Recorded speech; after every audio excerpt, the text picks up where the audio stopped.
Good morning student. आज हम आपको व्याकरण शिक्षा के अंतर्गत क्रिया पाठ समझाने जा रही हैं। क्रिया का मतलब होता है कोई कार्य करना, और आपको ये पता है कि क्रियाएं किससे बनाई जाती हैं। क्रियाएं सदैव धातुओं से बनती हैं।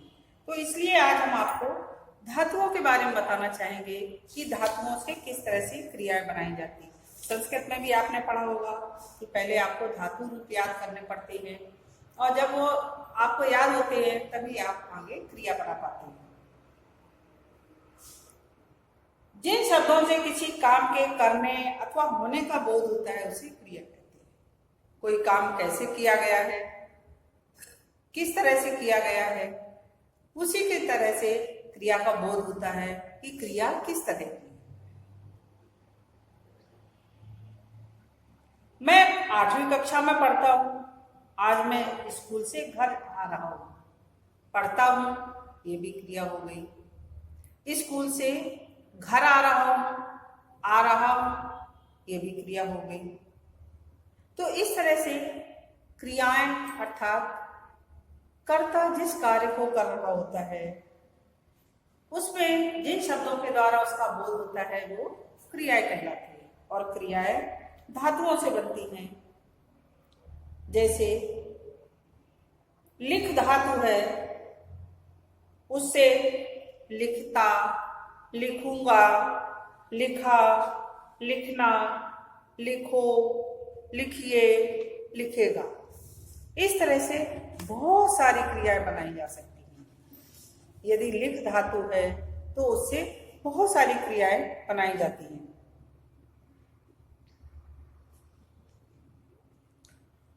धातुएं 4 प्रकार की होती हैं। सामान्य धातु, व्युत्पन्न धातु, नाम धातु और मिश्र धातु।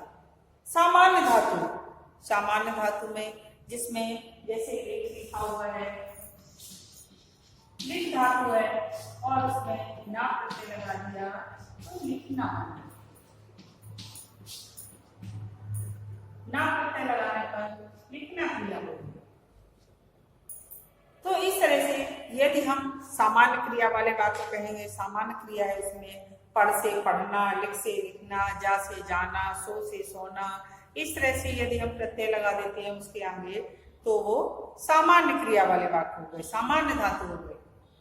व्युत्पन्न धातु, ये धातुएं वो होती हैं जो क्रियाएं न होकर के सामान्य धातु में प्रत्यय लगाकर बनाई गई धातु को व्युत्पन्न धातु कहते हैं। सामान्य धातु है और उसमें यदि हमने इस तरह की क्रियाएं लगाई तो उन सबको व्युत्पन्न धातु कहते हैं। जैसे दे धातु है, अब उसके साथ आना प्रत्यय लगाता है, दिलाना या दिलवाना। चल धातु है, चलाना या चलवाना। सो धातु है, सुलाना व सुलवाना। रो धातु है, रुलाना व रुलवाना। इस तरह की अभी प्रेरणार्थक क्रियाएं जब आप पढ़ेंगे तब उसमें इस तरह की धातुएं पढ़ेंगी जिनमें इस तरह से व्युत्पन्न मतलब बनाई हुई धातुएं। नाम धातु वो धातुएं होती है जो क्रिया न बनकर के, धातुओं से न बनकर संज्ञा, सर्वनाम तथा विशेषण शब्दों में प्रत्यय लगा करके जो धातु रूप बनाई जाती है। या तो वो शब्द संज्ञा होगा या सर्वनाम होगा या विशेषण होगा। उन शब्दों में यदि हम धातु रूप लगा देते हैं तो भी वो क्रियाएं हो जाती है। जैसे हाथ संज्ञा शब्द है और उसमें हथियाना, आना प्रत्यय लगा दिया तो वो हथियाना क्रिया बन गई। बात से बतियाना, फिल्म से फिल्माना, लात से लतियाना, इस तरह की क्रियाएं बनाई जाती है। सर्वनाम से जैसे अपना शब्द सर्वनाम है, अपनाना तो क्रिया हो गई। मैं शब्द सर्वनाम है और मिमियाना तो क्रिया हो गई, यह धातु बन गई। विशेषण शब्दों से भी चिकना से चिकनाना, गरम से गरमाना, लगड़ा से लगड़ाना, दोहरा से दोहराना। इस तरह से नाम धातु से भी धातुएं लगा करके क्रिया बनाई जाती है। मिश्र धातु में भी संज्ञा, विशेषण तथा क्रिया विशेषण शब्दों के साथ के बाद करना, लगना, देना, होना आदि क्रियाएं जोड़ी जाती है तो वो मिश्र धातु। जैसे शर्माना, संज्ञा हुआ तो शर्माना हो गया। विशेषण से बुरा होना, क्रिया विशेषण से ऊपर आना, इस तरह की जब क्रियाएं होती है तब वो मिश्र धातु वाली क्रिया बन जाती है। ये धातुएं हैं और इन धातुओं के द्वारा मिश्र धातु होती है, इनसे क्रियाएं किस तरह से बनाई जाती हैं। धातुओं के बाद अब हम आपको बता रहे हैं कि क्रिया के कितने भेद होते हैं। क्रिया के मुख्य तो दो ही भेद होते हैं, कर्म के आधार पर क्रिया के लिए। कर्म के आधार पर क्रिया के कौन से दो भेद हैं? अकर्मक क्रिया और सकर्मक क्रिया। कुछ वाक्य अकर्मक क्रिया वाले होते हैं और कुछ सकर्मक क्रिया वाले। अकर्मक क्रिया वाले वो वाक्य होते हैं जिनमें सिर्फ कर्ता और क्रिया ही होती है, जिसके साथ कर्म लगा हुआ नहीं होता है, वो अकर्मक क्रिया वाले वाक्य कहलाते हैं। जैसे कशिश हंस रही है, हंसना क्रिया हो गई और कशिश कर्ता हो गया। चिड़िया उड़ रही है, चिड़िया कर्ता हो गया और उड़ रही क्रिया हो गया। जिन वाक्यों में सिर्फ कर्ता और क्रिया ही लगे हुए होते हैं वो अकर्मक क्रिया वाले वाक्य कहलाते हैं। सूरज उग रहा है, सूरज कर्ता हो गया और उग रहा है क्रिया हो गई। क्रिया के पहले किसको, या यदि हमें अकर्मक क्रियाओं की हम पहचान कैसे करेंगे, इसके लिए क्रिया के पहले किसको या क्या लगाकर प्रश्न पर यदि उत्तर न मिले तो अकर्मक क्रिया है। जैसे स्वाभाविक पहचान होती है, जैसे सुभाष लिख रहा है। अब यदि हम प्रश्न करते हैं सुभाष क्या लिख रहा है, तो कोई भी उत्तर नहीं मिला। सुभाष लिख रहा है, बाकी ये है। यदि हमने उसमें प्रश्न किया कि सुभाष क्या लिख रहा है, तो कोई भी उत्तर नहीं मिला, तो वो अकर्मक क्रिया वाला वाक्य। और यदि उत्तर मिल जाता कि सुभाष क्या लिख रहा है, सुभाष पत्र लिख रहा है, यह लिखा हुआ होता सुभाष पत्र लिख रहा है, और हम प्रश्न करते हैं कि सुभाष क्या लिख रहा है, तो उत्तर आता पत्र, तो वो सकर्मक क्रिया वाला वाक्य हो जाता है। सकर्मक क्रिया का देखिए, सकर्मक क्रिया का शाब्दिक अर्थ है कर्म के साथ। सकर्मक क्रिया वाले वाक्य वही हो सकते हैं जिनके साथ कर्म लगा हुआ होगा। यदि उनके साथ कर्म नहीं है तो वो सकर्मक क्रिया वाला वाक्य नहीं है। अर्थात जिसमें क्रिया के साथ कर्म का उल्लेख हो, जैसे रोहन गिटार बजा रहा है, रोहन बजा रहा है तो अकर्मक क्रिया वाला, और रोहन गिटार बजा रहा है अर्थात क्या कर्म कर रहा है, गिटार बजा रहा है, इसलिए वो सकर्मक क्रिया वाला है। दुकानदार बेच रहा है तो अकर्मक क्रिया वाला, और दुकानदार सामान बेच रहा है तो फिर वो सकर्मक क्रिया वाला वाक्य। माँ खरीद रही है, अब क्या खरीद रही है पता नहीं, इसलिए अकर्मक क्रिया। और माँ फल खरीद रही है तो सकर्मक क्रिया वाला वाक्य। सकर्मक क्रिया के दो भेद होते हैं, जैसे कि इसमें लिखा हुआ है एक कर्मक सकर्मक क्रिया और द्विकर्मक सकर्मक क्रिया। एक कर्मक सकर्मक क्रिया वाले वाक्य वो कहलाते हैं जिनमें वाक्य में सिर्फ एक ही कर्म लगा हुआ होता है, दूसरा कर्म नहीं होता है। और कुछ वाक्य ऐसे होते हैं जिसमें दो कर्म लगे हुए होती है। यदि एक कर्म वाला वाक्य जैसे मोहन आम खाता है, एक ही कर्म खाता है, एक ही कर्म लगा हुआ है। और यह द्विकर्मक क्रिया वाले वाक्य में जिसमें दो, जैसे माँ बच्चे को सेब खिला रही है, माँ कर्ता हो गई, बच्चा कर्म हो गया, सेब कर्म हो गया और खिलाना क्रिया हो गई। जिसमें द्विकर्मक सकर्मक क्रिया वाले वाक्य जिसमें दो कर्म लगे हुए, माँ बच्चे को सेब खिला रही, सेठ भिखारियों को कंबल बांट रहा है, तो भिखारी भी कर्म और कंबल भी कर्म और बांटना क्रिया होगा। तो जिसमें दो कर्म लगे हुए होते हैं वो द्विकर्मक सकर्मक क्रिया वाले वाक्य कहे जाते हैं। डियर स्टूडेंट, अकर्मक क्रिया जिसमें कोई भी कर्म नहीं होता है, सकर्मक क्रिया वाले वाक्य एक कर्मक क्रिया जैसे कशिश,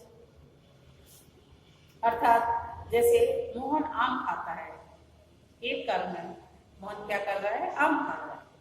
माँ बच्चे को दूध पिला रही है, अर्थात द्विकर्मक सकर्मक क्रिया वाली।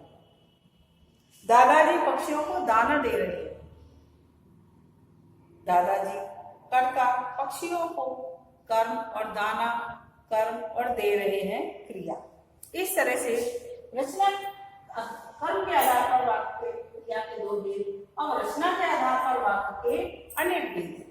रचना के आधार पर वाक्य जैसे पहला दिया गया है सामान्य क्रिया वाले वाक्य जिनमें सामान्य क्रिया लगी हुई होती है।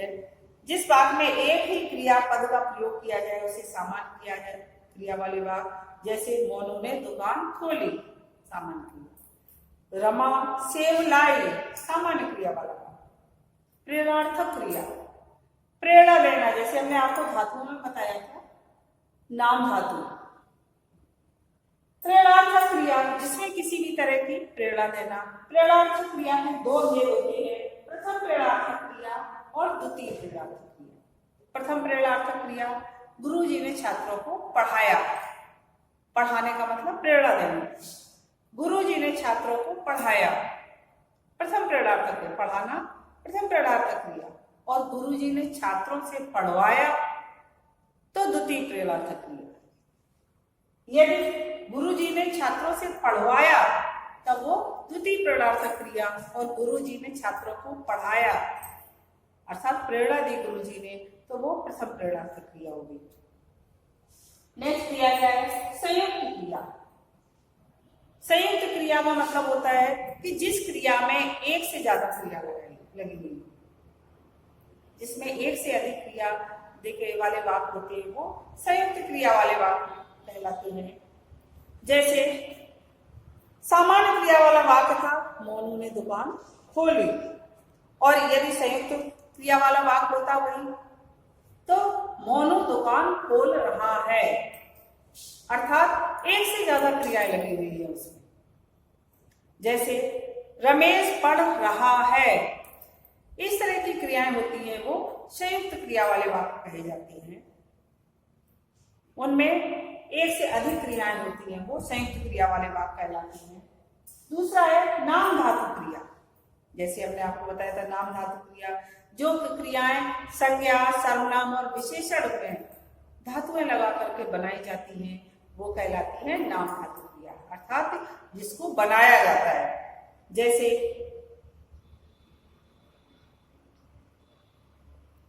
आपको हमने उसमें क्रियाओं बताया था, बात से बतियाना, शर्म से शर्माना, अपनाना, दोहराना, अनुकरणवाची, खटखटाना, टनटनाना, इस तरह की जो क्रियाएं होती हैं वो नाम धातु क्रिया कहलाती है।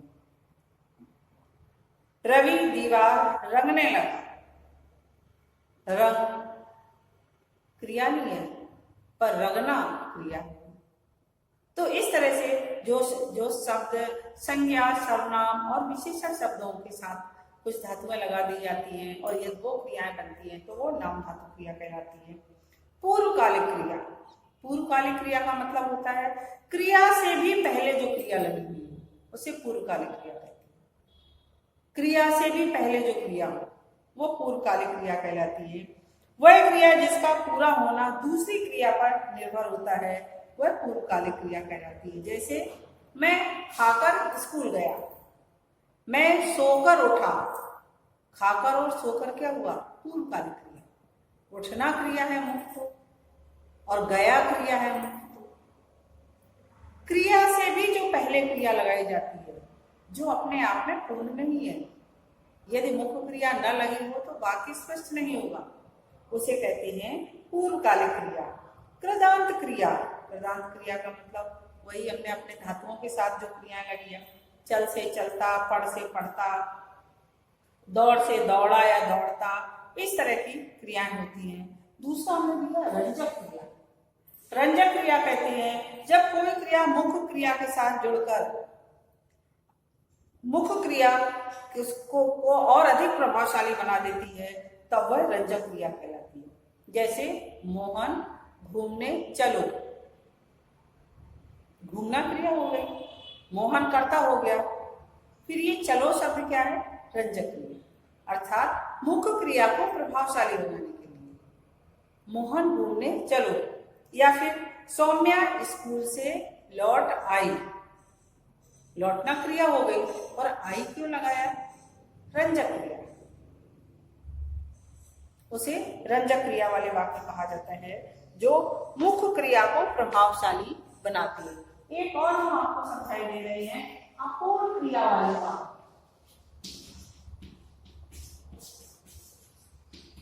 अपूर्ण क्रिया वाले वाक्य वो कहलाते हैं जिनमें क्रिया का पूर्ण तरह से प्रयोग नहीं होता है। जैसे राम राजा दशरथ के पुत्र थे।